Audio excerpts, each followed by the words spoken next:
Boa tarde, internautas, leitores do Correio do Lago. Nós vamos conversar um pouquinho agora aqui nos estúdios do CL com o Dr. Rafael de Souza Pereira, que é anestesista aqui no Hospital Beneficente Moacir Miqueleto. E o Dr. Rafael vai falar um pouquinho para a gente das urgências e emergências no centro cirúrgico, entre outros assuntos. Dr. Rafael, boa tarde. Boa tarde, Edu, tudo bem? Prazer estar aqui, obrigado pelo convite. Opa, sempre muito interessante falar com o doutor, tá? As pessoas têm bastante curiosidade, bastante interesse pelo assunto e sempre que vem alguém da equipe de vocês, a nossa audiência aumenta. Isso é muito bom, é muito interessante, tá, doutor? Mas vamos lá, Edu, acho que hoje eu vou fugir um pouquinho da parte simples da anestesia e hoje eu quero falar um pouquinho sobre urgência e emergência. Ok. Né? Então, primeiro de tudo, vamos lembrar que emergência nós temos 40 minutos para Recepcionar o paciente, recepcionar o iniciar o atendimento. paciente e urgência a gente tem 24 horas ali para resolver isso. Então, alguns exemplos do nosso dia a dia ali no hospital, né? Por exemplo, uma apendicite, ela pode ser tanto urgência como emergência. Então, uma apendicite num grau mais alto, no grau 3, 4, quando popularmente as pessoas falam que a apendicite está estourada, né? Que nos termos médicos seria supurada. Então, ela precisa de uma cirurgia imediata.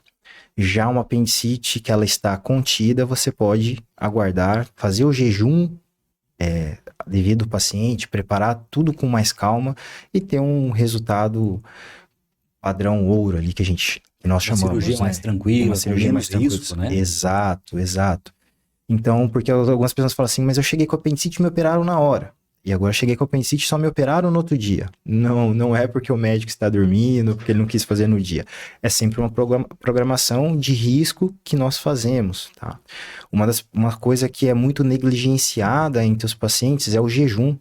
Então, quando você vai você vai se submeter a uma anestesia, você pode vomitar e broncoaspirar aquele vômito. Então, isso não pode ser negligenciado. Então, aquele jejum que nós pedimos ali de sólidos e líquidos, ele é muito importante, porque depois vai te causar uma pneumonia, algo mais grave, até uma infecção generalizada no corpo, né? Então, todos esses riscos, eles são pautados por protocolos internacionais, né? Protocolos que são revistos de tempo em tempo, os cardiológicos, os anestésicos, todos esses protocolos, né? Então, gostaria de falar um pouquinho de algum caso hipotético. Vamos supor que chegou uma gestante, né? E essa gestante está ali em observação, aguardando o parto, e foi diagnosticado que aquele bebê parou de se mexer tanto, né? Foi feito um exame chamado cardiotoco. Então, nesse cardiotoco deu a baixa atividade, deu alterado, então a gente precisa ir para cesárea, né? Então, isso entraria como uma urgência. A gente não precisa tirar o bebê o quanto antes, mas também proteger a mãe, né? Às vezes demora um pouquinho mais. Essa noite mesmo já tivemos uma situação parecida com essa, né?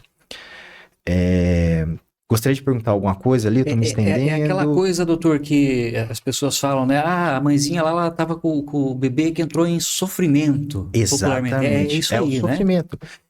Desculpa pelos termos técnicos ali, mas a gente sempre avalia isso com os exames. Então, entrou em sofrimento, nós vamos estudar se é possível fazer aqui, ou se é interessante mandar para um hospital de alta complexidade. O nosso hospital é de baixa e média complexidade, né? Então, algumas mães são transferidas se isso for interessante.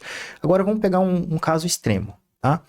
Essa mãe é de alta complexidade, ela já acompanha em outra cidade e ela chegou no hospital com contração, o bebê não se mexendo. Aí, para o bem da criança e para o bem da mãe, né? Nós fazemos aqui, mesmo não tendo a UTI aqui, né? Mas o centro cirúrgico, isso que eu gostaria de frisar, o nosso centro cirúrgico, ele é tão bem equipado quanto uma UTI ou até mais, né?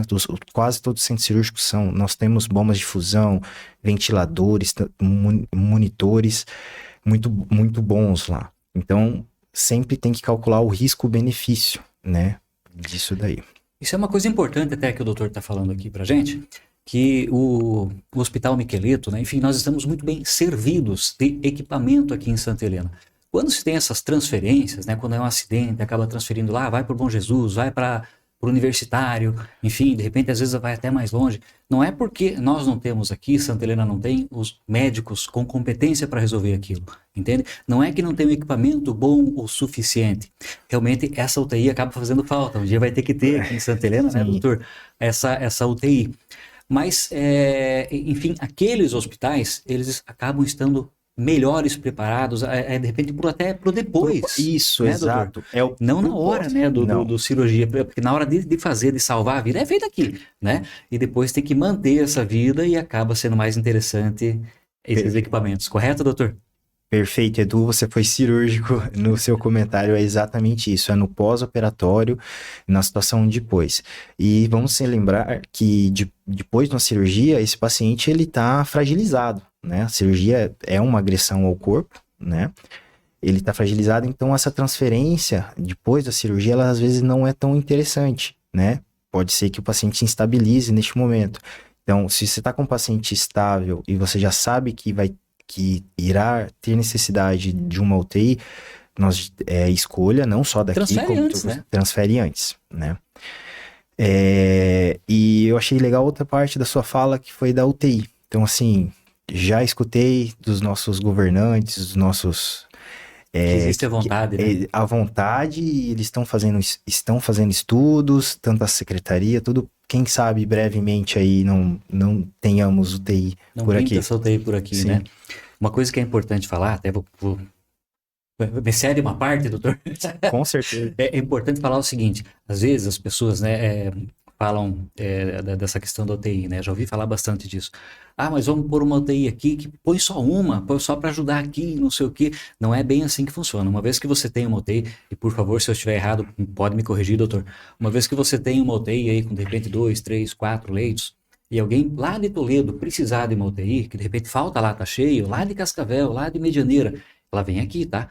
Mesmo tendo uma UTI em Santa Helena, vai ter momentos que vai estar lotado, porque vão ter pacientes de outras regiões e o nosso paciente vai ter que ir para outro lugar também, tá? Não é assim que resolve todos os problemas, né? É mais ou menos assim que funciona, doutor? Sim, está corretíssimo. A UTI ela é de leito regional e estadual.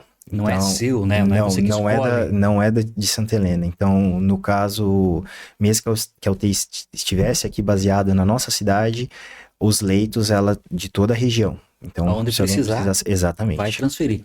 Outra coisa legal aqui que o doutor falou, legal, enfim, mas que é a realidade, é assim que funciona.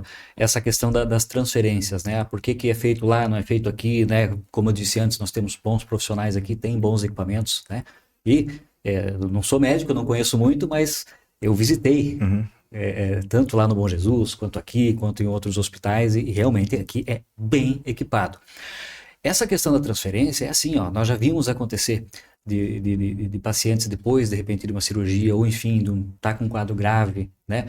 Tem que ser transferido lá para UTI, lá de Cascavel, porque Bom Jesus não tem, ou de repente Bom Jesus não tem, Cascavel no Universitário não tem, tá? Vai lá para Umuarama, Umuarama tem também, Sim. né, doutor? Né? Daí, não tem problema, vamos levar de helicóptero. Aquele paciente não aguenta, ele não pode ir de helicóptero, ele não vai poder ir de ambulância, ele tem que ir deitado, enfim, ele vai ter que ficar ali e de repente não vai mais dar para salvar a vida desse paciente. Então, melhor levar já para o lugar onde tem essa UTI, onde vai ter esse recurso, faz a cirurgia lá, né? E quando é mais tranquilo, vai fazer aqui sim. Correto, doutor? Perfeito. E eu gostaria de exemplificar uma situação como essa. Então, você tem uma cirurgia que é um abdômen agudo, que você não sabe o que, mas a tomografia mostrou que tem sangue dentro da cavidade abdominal. Você vai ter que abrir. Você vai ter que abrir e provavelmente essa pessoa já vai precisar de sangue e provavelmente essa pessoa vai precisar da vaga de UTI. Quando está fechado o abdômen natural, está sangrando lá dentro, o próprio corpo já contém um pouco do sangramento. A partir do momento que você abriu, é como abrir a torneira. Vai começar... Exatamente. Abriu a torneira, vai ficar babando, sangrando, dependendo da intensidade daquele sangramento, o paciente vai decair muito rápido, né?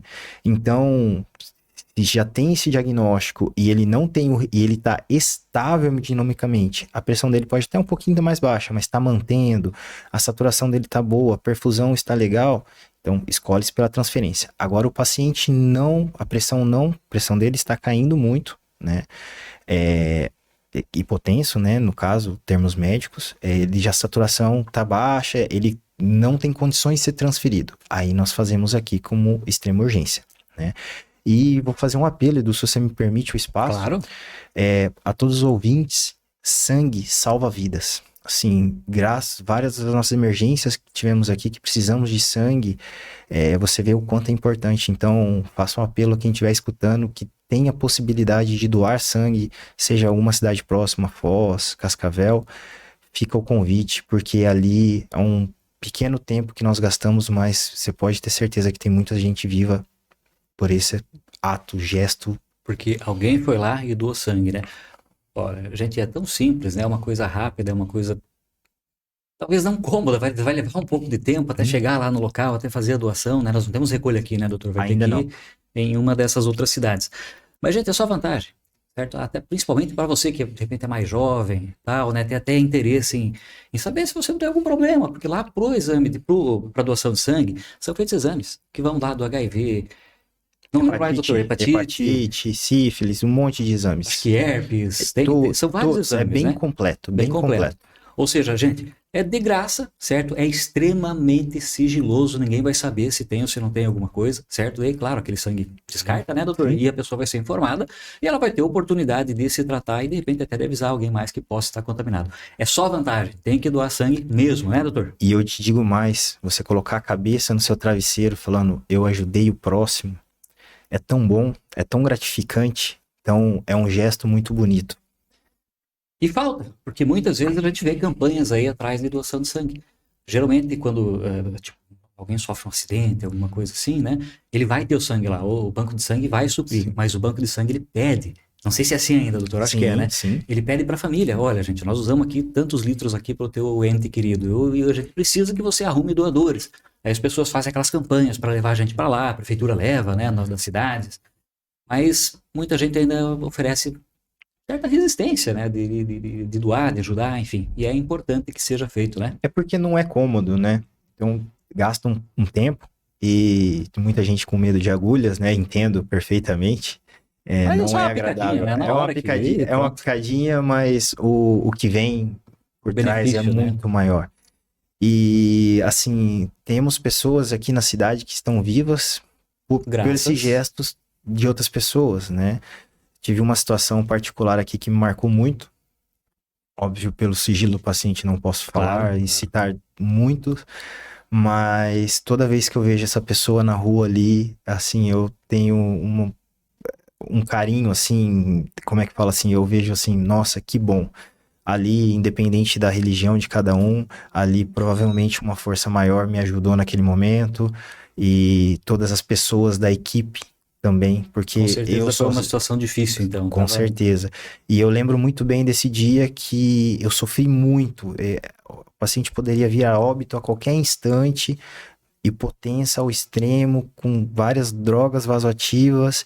E na hora que chegou o sangue, eu passei a primeira bolsa de sangue, o paciente já mudou totalmente. Na segunda bolsa de sangue, terceira bolsa de sangue, o paciente estava falando, conversando, quase como se não tivesse acontecido nada, assim. Tirou Mas com a mão.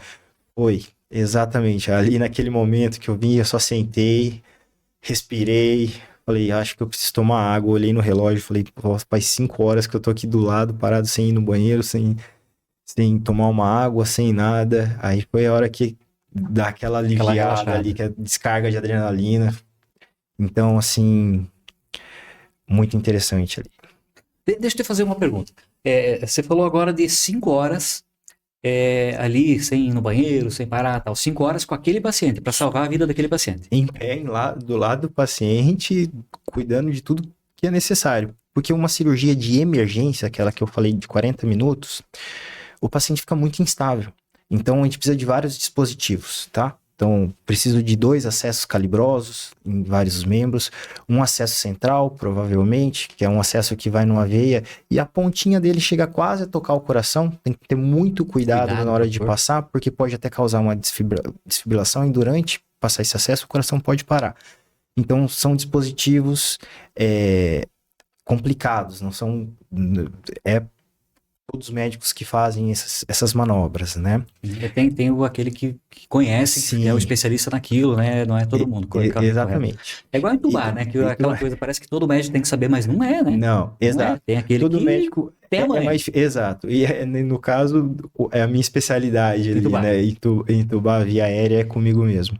Então, nesses casos de pacientes muito graves, nós temos uma dinâmica no hospital que às vezes a gente puxa um médico do pronto-socorro, né? Porque a vida daquele paciente tá correndo Tem que ser risco. priorizada naquele momento porque está correndo risco. Exatamente. E puxa também enfermagem, técnico, todo mundo que é necessário para ajudar a manter aquela demanda. Porque uma coisa importante, como anestesista, eu sou responsável pela vida do paciente naquele momento. O cirurgião tem que resolver o problema que está causando aquilo. O doutor está mantendo. Eu estou mantendo o paciente vivo. E o cirurgião está resolvendo, buscando resolver o problema. Então ele está operando, ele não pode sair para ver a pressão do paciente, ele está focado em tentar achar o sangramento. E às vezes você não vê, tem muito sangue ou anatomia diferente, ele não consegue ver a origem daquilo ali. Então ele está na parte dele, eu estou ali na minha parte. E sempre numa comunicação efetiva, que a gente gosta de falar de alça fechada. Doutor, o sangramento é mais abundante? Sim, está mais abundante. Não. Doutor, encerrei o sangramento. Então, sempre a comunicação efetiva, né? Então, a gente não pode sair ali do lado. Então, às vezes, isso causa quando temos emergências desse nível, causa um pouco de desconforto que a fila do protocolo de Manchester fica um pouco mais longa, porque deslocamos a equipe lá para dentro. Assim como a gente se adapta em algumas situações, né? Como foi comunicado pelo diretor técnico, estamos preparando para esse mês, que a gente sabe que vai ter um aumento do caso de dengue, né? E de caso de síndromes respiratórias. É um momento, né? É um momento, é sazonal, né? Então, já estamos mudando algumas dinâmicas no hospital para jogar mais profissionais para atender essa previsão aí de aumento de casos. Essa demanda que vai vir, né? Gente, é bastante importante isso que o doutor falou. Até não era o alvo da nossa conversa hoje, né? A gente ia conversar mais sobre cirurgia mesmo, né, doutor? De urgência, emergência, qual que é a diferença. Mas, assim, como jornal, nós acabamos nos deparando com algumas situações, às vezes.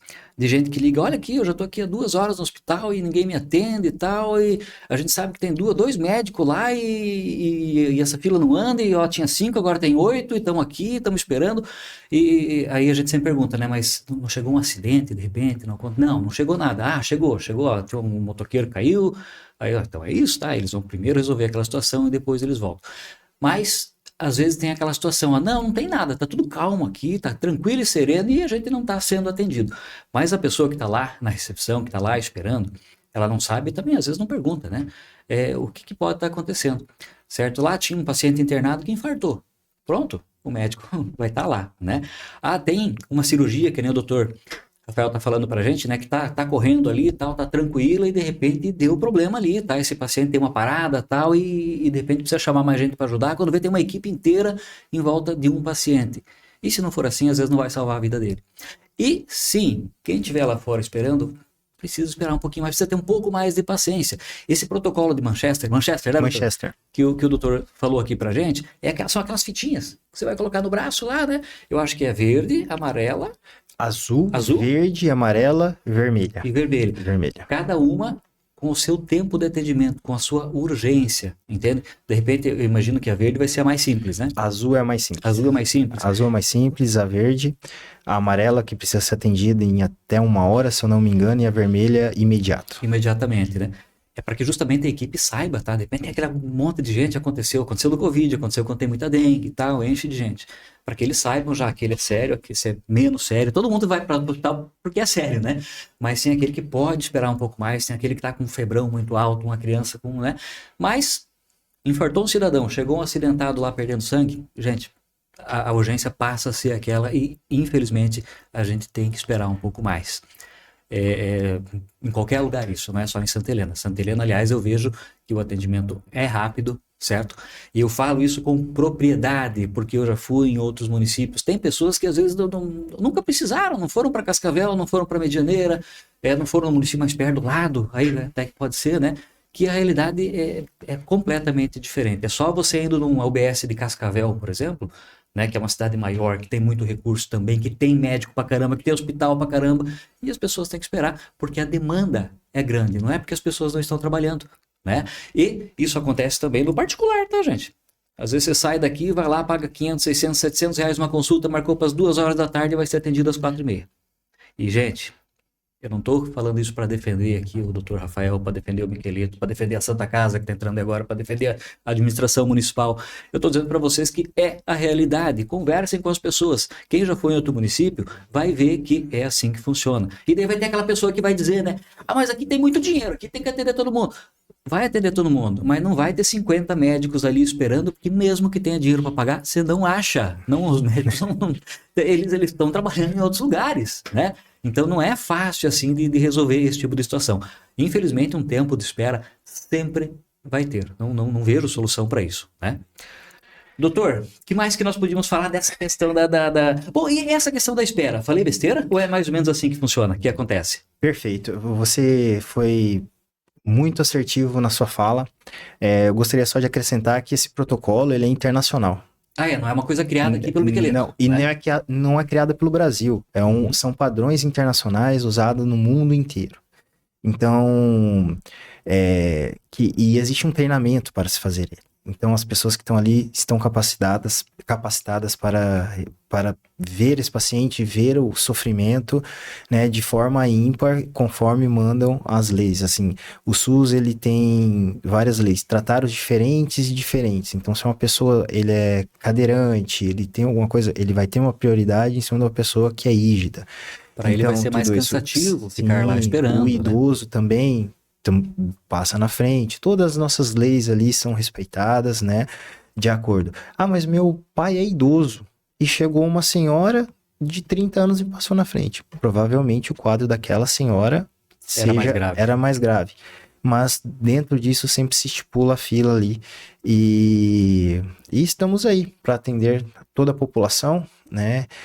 Ali no centro cirúrgico, em casos cirúrgicos, graças a Deus, nesses 3 anos e meio eu nunca tive um óbito. Pô, Então, doutor, sério? sério. Porque, assim, hospital é um lugar que a pessoa vai quando está em risco, quando tem, né? E não é sempre que a gente ouve, olha, eu estou há 3 anos aqui, eu nunca tive no centro cirúrgico, né? Ali, então, as pessoas que entraram para cirurgia, todas ali saíram do meu centro cirúrgico com vida, assim, tivemos um outro caso que acabou indo para UTI, depois de alguns dias faleceu. Mas o que tinha que ser feito na hora... Sim, foi feito. Então, isso é uma coisa de orgulho para mim, pessoalmente. Com certeza. E fico feliz em dizer isso daí. Pretendo ficar mais 3 anos e meio, mais 4, o quanto for necessário aí para trazer Gostou de Santa Helena, doutor?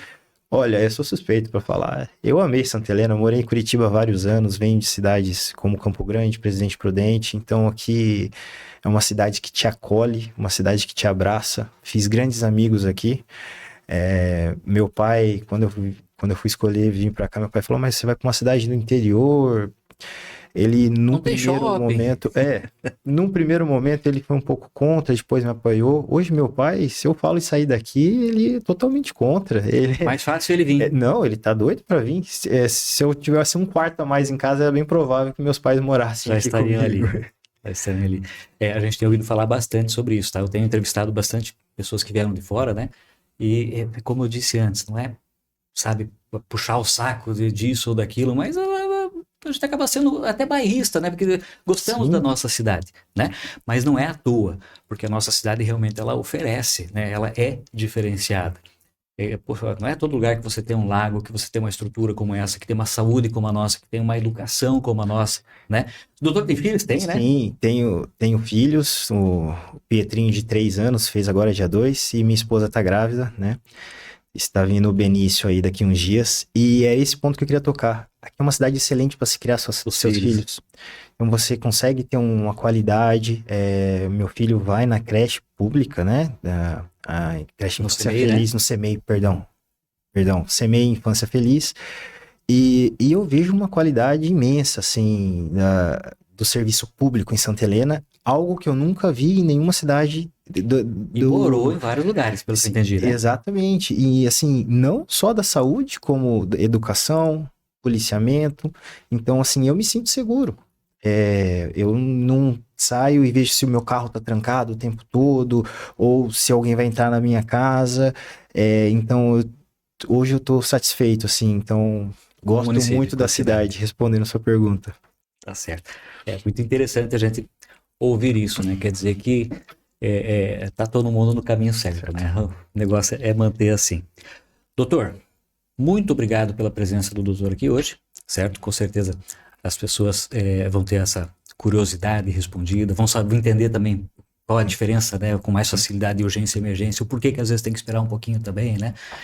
E sempre que se sentir à vontade, que quiser, claro, agora essa vez foi nós que convidamos, né? Mas quando tiver alguma informação para passar aqui para a população, por favor, procure o jornal que nós vamos lhe atender com certeza na hora. Perfeito, Edu. Muito obrigado pelo convite e estamos aí para servir a população.